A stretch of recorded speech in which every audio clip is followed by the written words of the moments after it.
Can we have some quick reflections on what did you feel while writing this? Was it easy, tough, or how did you go about doing it? I mean, what was the experience? Can we have some quick reflections, and then we will get into the learnings that we will have from this?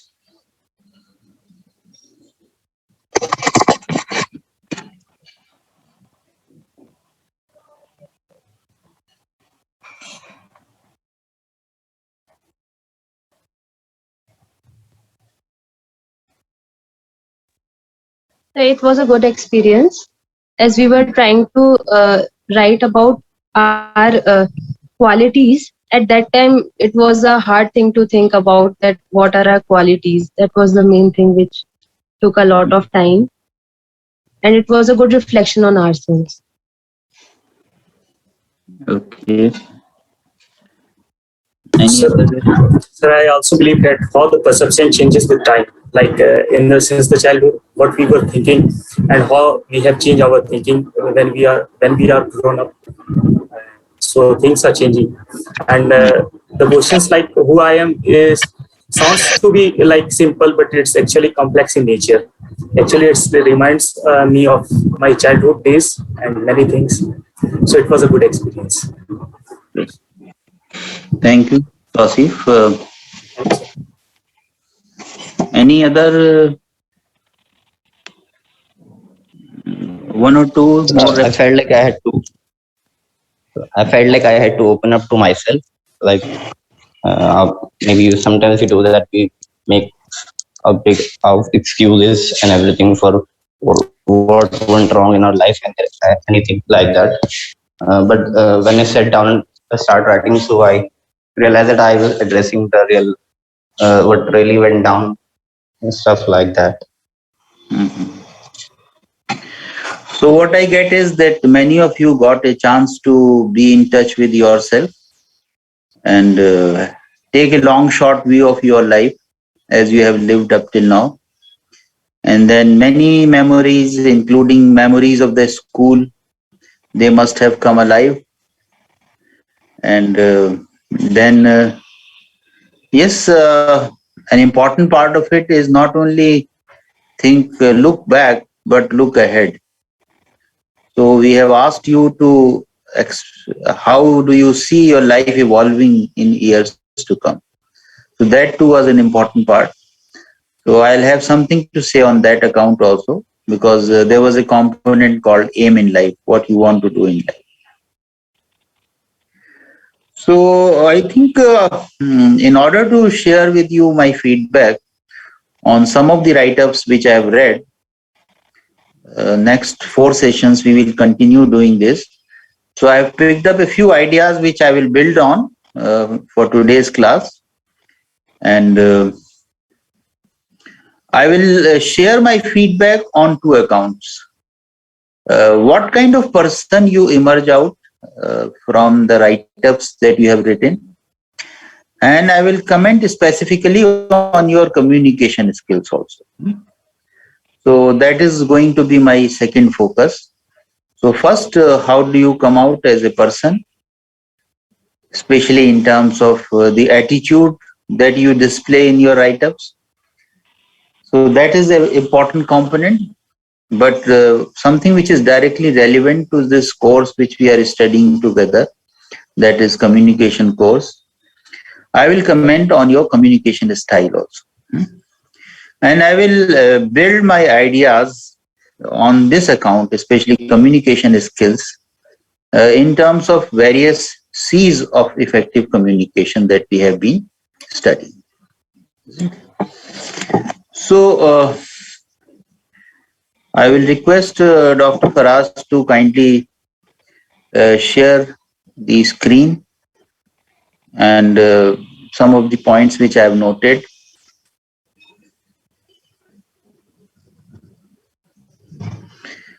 Like, for example, that first 2 C's, I think, Faraz, you can stop here only. The first 2 C's which Just a second, sir. I will build up on is the concreteness, the crispness and the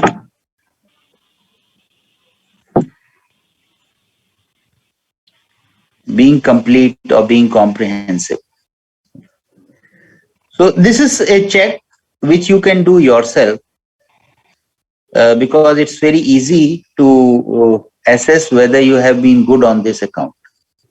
The write-up was expected to be written in 250 words.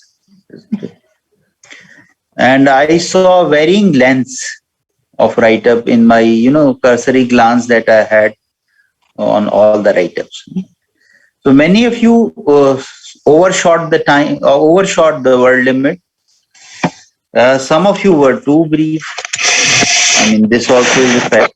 Did not even reach to that 250 word limit, which was specified for this write-up. So I think this is a check which I would like you to do at your own level. Please count the words which you have written. If it is 250 words or plus minus 10 words here and there, that may be acceptable. But beyond that, I think there is going to be a problem. So I think Dr. Faraz is converting it into a PowerPoint slide. You may start, sir. It's done. So I would like to have a look at why do we increase the length of our write-ups, isn't it? One of the reason is that often we use unnecessary expressions. When there is a word limit, we have to be very direct. But sometimes we have a roundabout way of starting the topic. For example, somebody writes this. We all have been writing about this topic since our childhood, and I have observed that a person who knows who he is certainly is on the track of success. I think this point, the first point which I have, illustration which I have, indicates two things. One, we often indulge in context building. Because sometimes, you read in the novels also, but the novelist, when he writes the novel, he doesn't have a specific word limit in mind. So my request to you is that when you are faced with a question like this, even in the employment situation, learn to be very, very direct and precise. If you are asked, who are you? You tell, I am so and so. My name is this. Or I come from this place. So get to the business direct. This is my first request. Now, second thing which I often, the point I would like to communicate in this regard is, the second statement of this, I have observed that a person who knows who he is currently certainly is on the track of success. Now, this is unnecessarily, I would call it unnecessarily theorizing. Isn't it? One, for example, you are not old enough to appreciate how many of such persons have achieved the track record of success. Isn't it? So to me, this is unnecessarily theorizing the issue, isn't it? You are asked to introduce yourself, you remain focused on that. This is my request. So avoid, there would be some other things which I will share with you as we go along, how to assess whether your write-up is crisp or not. But one test I have already said, count the words, and if you have maintained that 250 words word limit, you are in the habit of writing a good writer. Now coming to the second point, I think Dr. Faraz, this point we don't appreciate each other enough. We should do it more often. I think this also is in the category of the theorizing part which I did. You say, I appreciate So don't, sound like a teacher. We should do it more often. We get often into this mold कि दूसरों को थोड़ा सा educate किया जाए, isn't it? You say, I appreciate my mother, for example, for what she did for me. I often acknowledge it. And I acknowledge it openly in front of her also, so that she feels good about it. That's all. So no theory building unnecessary. So this is what my request to you is. Now the second point is being complete, comprehensive. In fact, Dr. Faraz, you can add one more C, that is being content rich in this. In addition to, these are all communicating the same idea. When our write-up is complete, comprehensive, and content rich, it is content rich when we share the relevant content with us. What is relevant content? A structure for that has already been provided to you. So this is also another check which you can do at your own level, whether I have covered all the points adequately. So I noted that many of you have talked about your background, you have talked about your educational journey, but many aspects related to your personality, for example, what are your key strengths, what are your key weaknesses, or even your notable achievements. And one of the major lack which I noted was on this account was in terms of the aim in life part. Many of you have described your aim in life, but a bit too vaguely, which I understand. Maybe you are still thinking of what you want to get out of your life.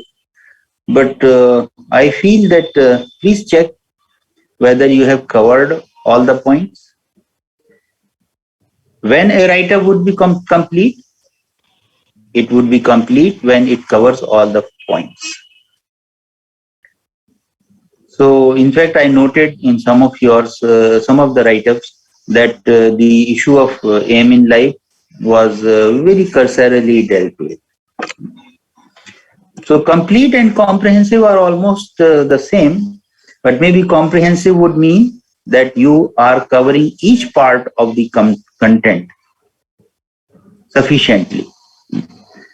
So, for example, if you have touched upon the aim in life part, but have written just 2 lines on this, so maybe it is complete, but it is not comprehensive because you have not dealt with that part in sufficient detail, because you were supposed to talk about your career plan and you were also supposed to talk about your life plan. What is your life's goal?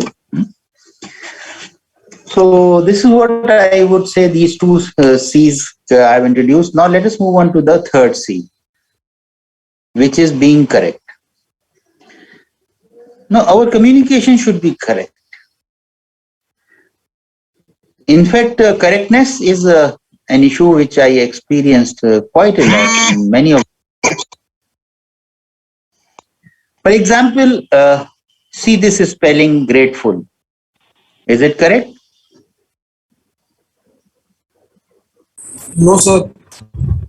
Obviously not, isn't it? But many of us, this is something which I'm noting, not only in a student's case, but when I do this assignment for teachers also at very senior level, I see language slips. The spellings have become a major casualty in this world of online world, where we have the option of a spell check and all that. So our own natural ability to use correct expressions, the correct spellings, that is being, compromised. Like, for example, people who become too dependent on calculator, for example, their mathematical ability, the natural mathematical ability is compromised. I think the same is happening with our language ability, isn't it?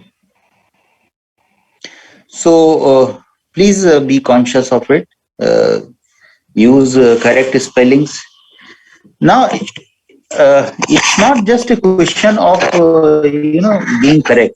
It's a question of being more correct, isn't it? There are some expressions which may convey the idea, but we would suggest that you learn to beautify the language further. For example, I noted this in one of the write-up. Somebody writes, "My biggest strength is time management." Now, this is conveying the idea. It is clear-headed. But if I were to rewrite it, I would not use such superlatives. I will use an expression which conveys this degree which you want to highlight.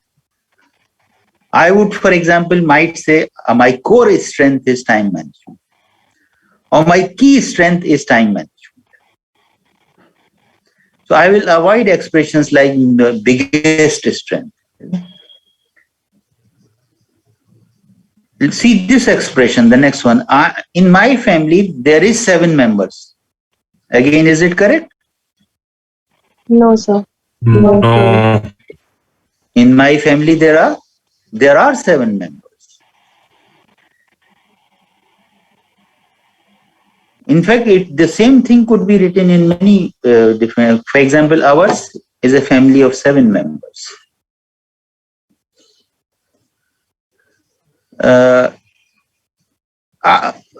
The next point which I'm going to talk about is slightly, sensitive. I don't know whether how would you take it, but my opinion is that there are some things which come to us naturally as a part of our socio-cultural grooming. For example, we may be in the habit of saying Subhanallah or Mashallah or Jazakallah and all that, because we are born and raised in a particular socio-cultural context. But when we are asking you to write this write-up, we would wish that you get attuned to a more, cultural neutral kind of language and use such expressions which are cultural neutral. So expressions like "if Allah wills" may be fine when you are carrying out a social conversation in your family, but in a corporate kind of communication, I would wish you use more neutral expressions like "if Almighty wills so." Or even these expressions like "I come from a middle class Muslim family." Now, perhaps many of us carry our identity too heavily on our shoulder. So, your name itself indicates your religious affiliations. So why mention it very specifically, isn't it? So I would personally wish that we avoid such kind of expressions in our communication. I would not call it a correct communication. Or this expression, "I am my family's only child." Again, it is communicating the idea, but I would say it can be more correct. I would simply say, "I'm the only child of my parents." That's all. Now, this also is an expression which I came across. I graduated from AMU, where I majored in physics and minored in maths and stats. I don't know, Dr. Faraz, what will be your take on this? Is it a correct expression? It is conveying the idea. It's conveying the idea. I think till majored in physics, it's fine. But minored in maths and stats? That expression, I would not see it very favorably. We can change that.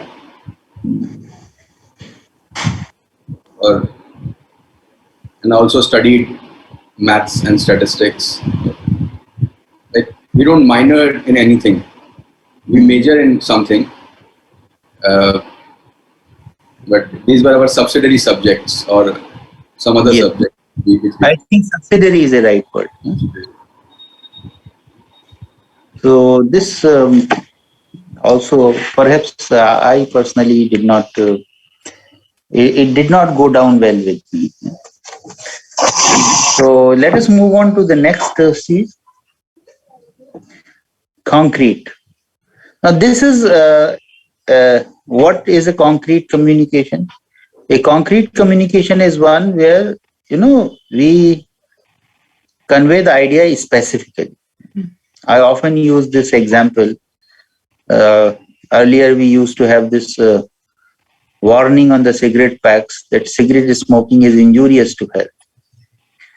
And now they have replaced it by another warning which says cigarette smoking causes cancer. Right? So being injurious to health is also correct, is clear, but it is not that concrete. When you say that cigarette smoking causes cancer, now this makes the expression very concrete. You know specifically what harm it causes. Now, I noted this characteristic, especially when you were talking about your aim in life, isn't it? And I noted lack of concreteness in such expressions. For example, somebody writes, I would love to see myself as a part of the senior management in a business organization. Now, again, this to me is a slightly vague expression. For example, this fellow is interested in marketing, for example. Now, maybe you can identify the senior positions in marketing, which you want to aspire for. So you should have a clear idea how your ladder of success would move ahead. What are the landmarks, benchmarks that you will set for yourself to see whether you're moving in the right direction? Or like, for example, this expression, I want to be a successful manager in my life and make my parents proud of me. So successful manager in life, maybe this is, to me, is a vague expression. So this is something which you can become more conscious of. We will introduce some more C's, and as we go along, I think there's one more C which I want to talk about, which will not be, you will not find it when you peruse the typical 7 C's of business communication, which were propounded earlier by an author way back in 1976. Over the years, when we are doing this assignment, we are discovering many more C's also. And one of the C, which to me is very important, is being creative.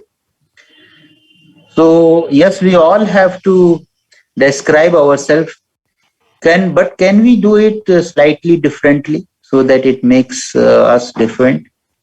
So in the write-ups which I was going through, I came across this expression, which I liked very much. And somebody writes, I want to make my parents sit down and relax. I want to be the one nagging them tirelessly about food, medicines, and health, just as selflessly as they did for me. Isn't it? So I think this I found a very good expression. So try to, but how do we develop this creativity in our expression? And because this is a double-edged sword. If we try to slightly overdo it, this might become not very natural. So the test is, push the borders a bit. Don't try to be unnecessarily creative, isn't it? Especially when you are in a kind of communication situation, employment communication situation, where each and every word that you are going to utter is going to matter. So it's not a test of creativity after all. So if you are able to maintain rest of the C's, And along with that, you are sounding creative also. That would be good. Now let us come to the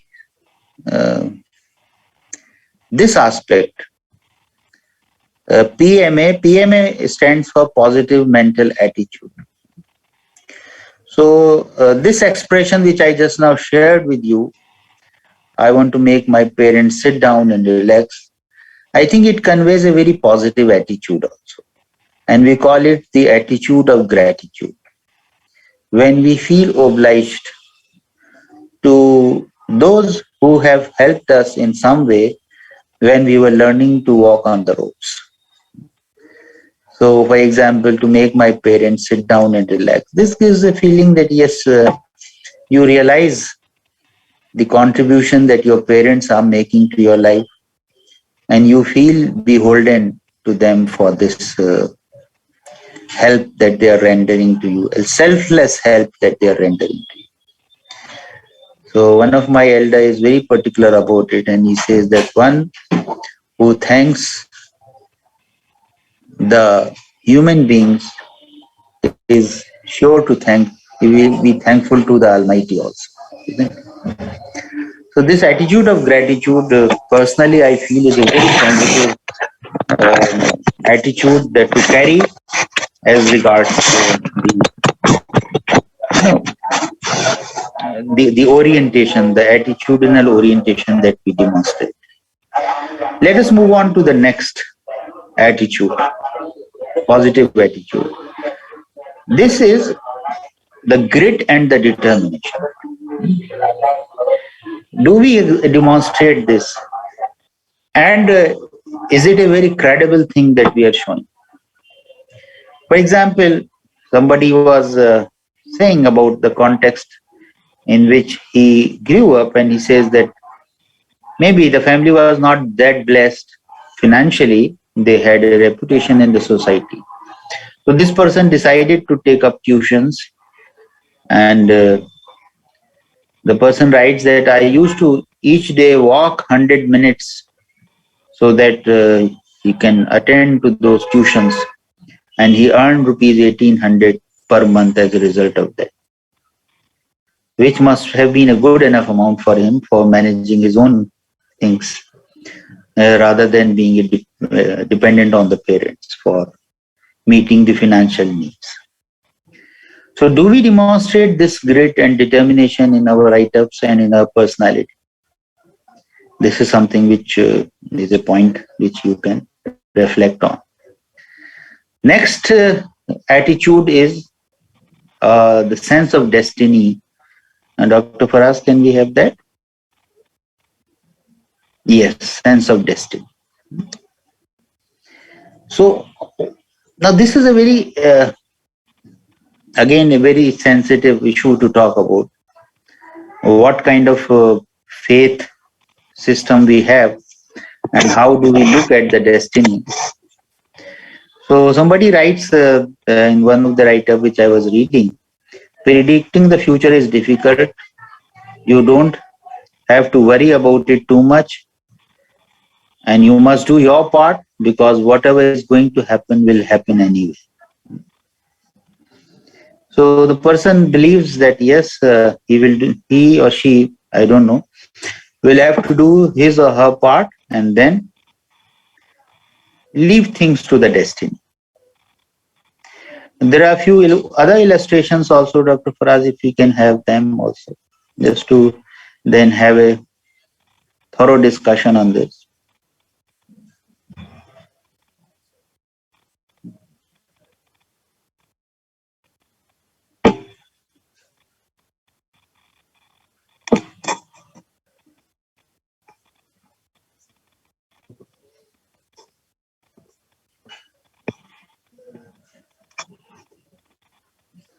My request to you is that if you have a query or a concern also regarding the feedback that we are sharing, you can write it on the chat box also, and we will make it a point to respond to that.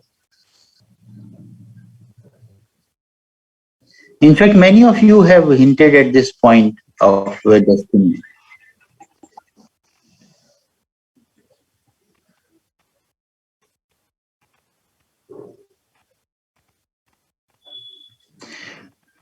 Like, for example, somebody writes, my graduation was in distance mode, and the person has, because of that, was not sure whether uh, he or she would be able to get into a prestigious program because of that.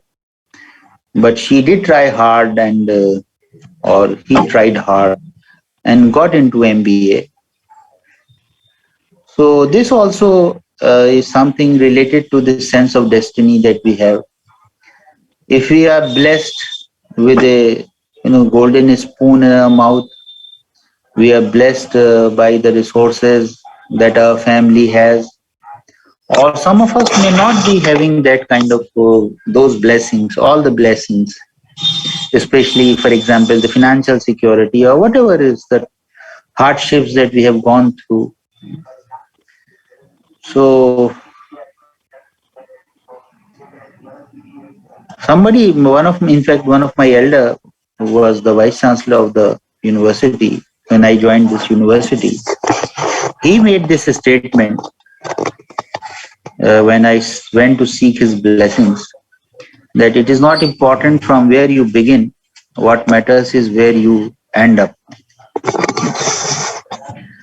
So what do you think is the role? I would like to have some inputs from you.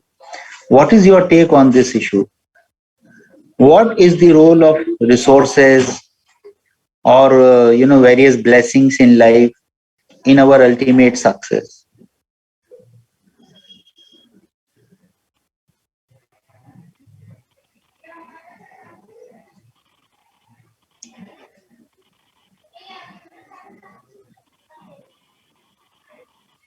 Sir, I think there are many types of resources, financial resources, and all that is also resource. And those people who are not much financially secure, they have the resources of grit and determination, hard work, and all those things also. So people of all kinds succeed in this world. Okay.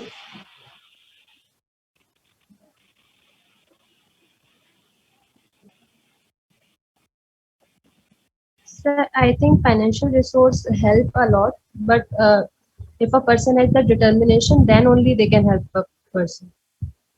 Okay.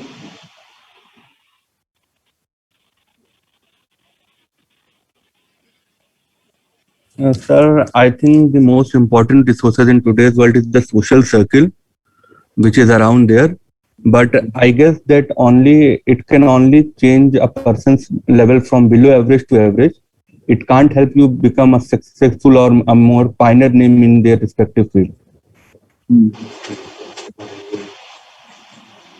So The resources do help us, whereas in the short term, but the emotional resources such as blessings, they also help us in the emotional aspect as they keep us stable, emotionally stable in the long term while we achieve for and aim for our goal.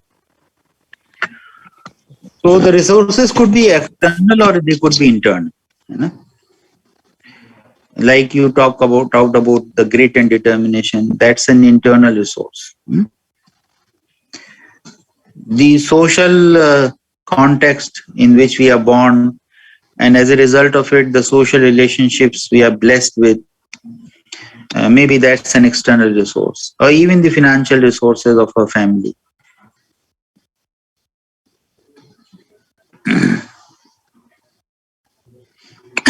So what was this? I would like to know this.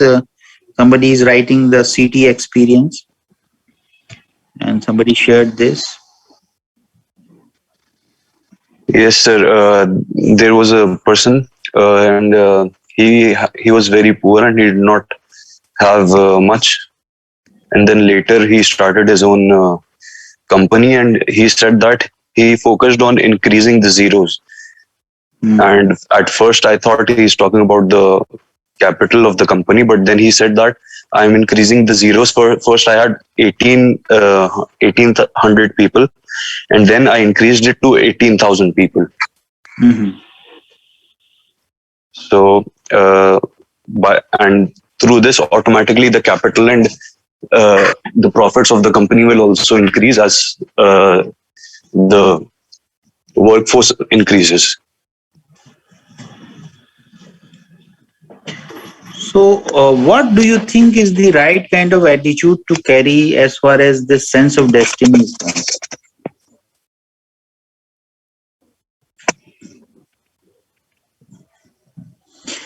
What is the role of destiny?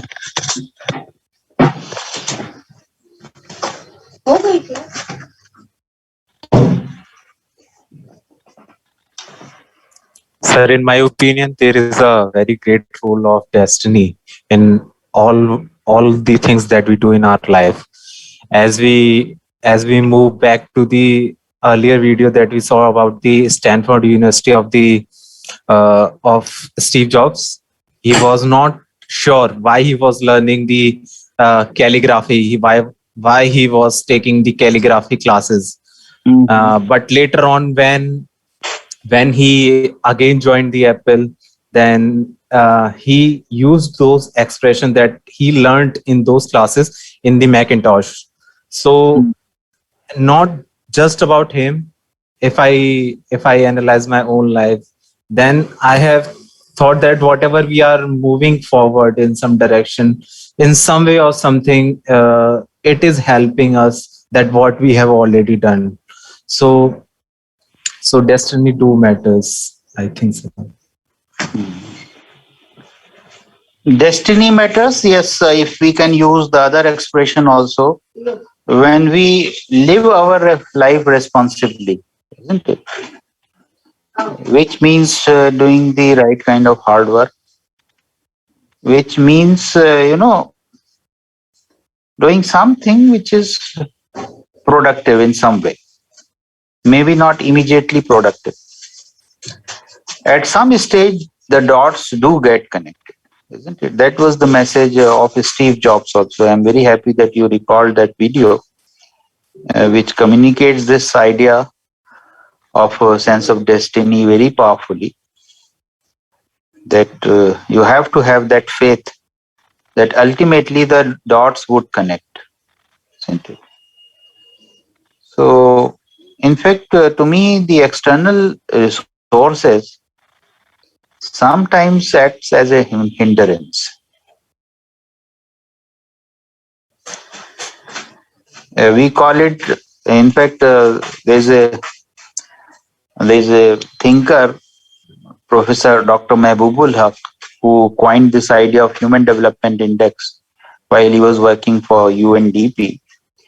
And he has written a book called Reflections on Human Development. And there he has elaborated this idea. And he says that, there are diseases of poverty and there are diseases of affluence. And he says that perhaps in the present day world, more people get killed because of diseases of affluence and not because of diseases of poverty. Now, this is a very strange, statement and, very thoughtful statement, I would say. Diseases of affluence. What are diseases of affluence? And what are diseases of poverty?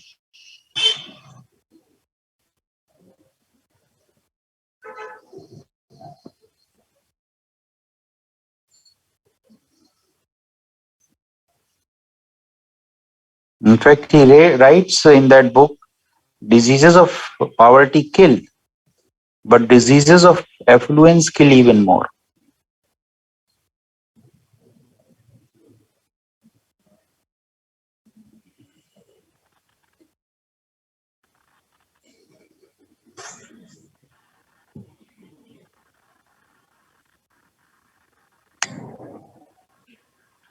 Yes, I know some amount of resources are important, and our ability to make judicious use of those resources also matters a lot. Some of us who have a lot of resources, there's a Azim Premji's way of using your resources, and we have more. We have other billionaires also in our country. So, having resources and using them wisely This we learned right from this childhood days. We have an alumnus of AMU who is one of the key donor of Aligarh, of AMU. In fact, a residential hall is named after him. And when I got to know about this person, he had this attitude of giving to others even when he was a child. In fact, there is an incident from his life when he went to participate in a educational institution. He participated in a speech contest there, and he earned a prize, and he was in class 6 then, I think. He got 4 annas of very small sum, paltry sum, as a cash prize for that event that he won. And as a gesture of goodwill, he donated those 4 annas to the institution rather than taking it along with him. Isn't it? So, yes, having resources and learning to use them wisely is very important.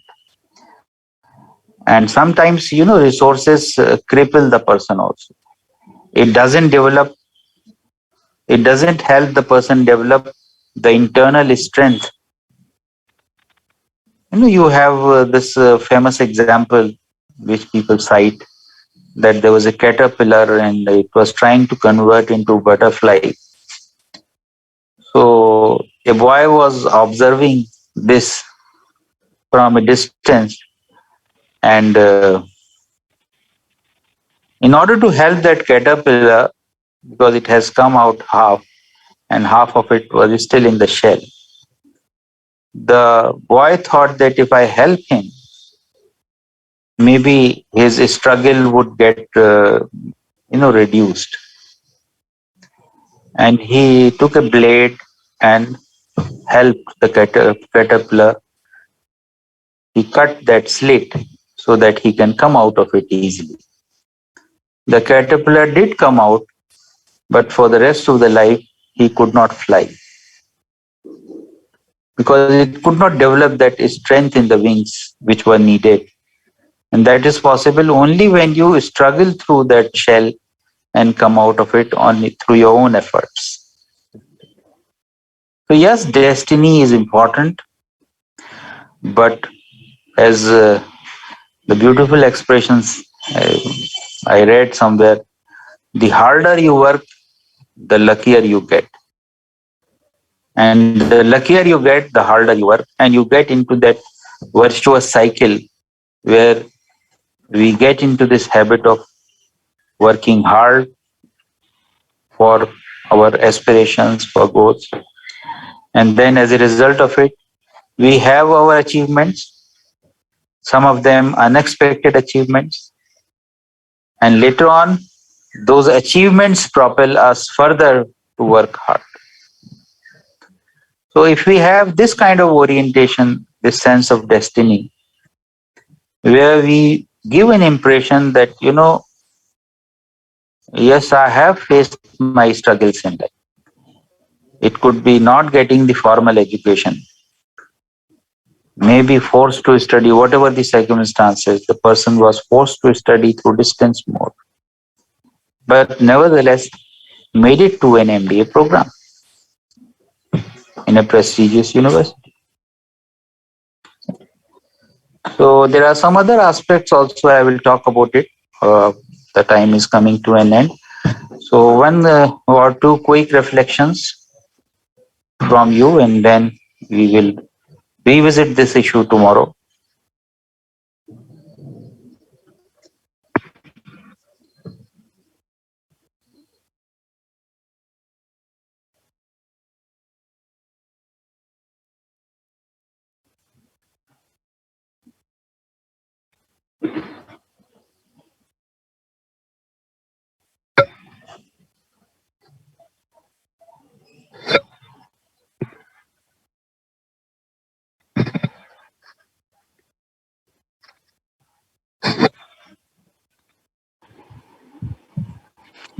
If there are no reflections or observations, Dr. Faraz? Can we call it a day, or you have something to add?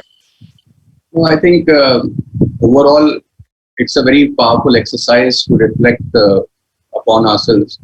And in fact, when we are getting into the employment communication zone, I would say, first having the clarity in our mind and the concreteness in our mind that what basically what expressions are we going to use and how we are going to communicate with the employer or the prospective employers is very critical. So this exercise actually builds up into something which I would call a statement of purpose. And in fact, if we look at good jobs today, or even if many of you might be aware of statement of purpose from the when you apply for higher education, there are many institutes, top institutes in the world which require you to write SOPs. And today there are a lot of employers who require you to write a cover letter.